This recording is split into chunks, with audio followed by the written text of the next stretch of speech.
Во екот на сезоната е и барањето решение за огрев за престојната зима. А дали струја или дрва е поисплатливо, разговаравме со граѓаните на Штип. И секој различно гледа на ситуацијата. Некои велат дека е поисплатливо грејењето на дрва, а истите создаваат поголема топлина. За други пак истото е скапо.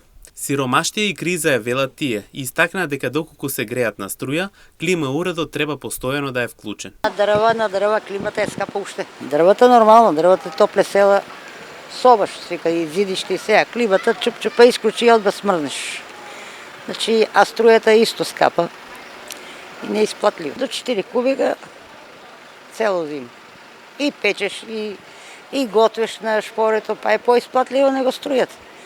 А воа ем да грееш на шпоре, да печеш струјата, е многу пари тоа за нас. Како не скап?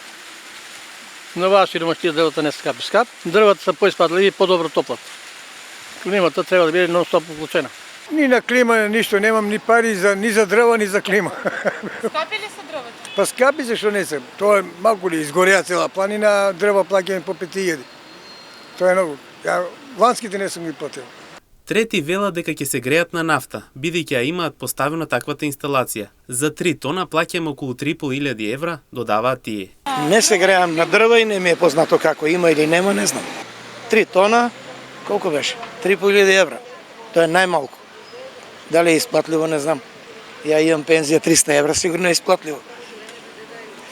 Што да ја правам 40 години стаж, да ја ми 300 евра пензија. Во согласно со ситуацијата и според објаснетото според познавачите, цената на огревното дрво за годинава е намалено, поради намалената побарувачка, а причината за оваа појава е поради замената на истите со клим уредите.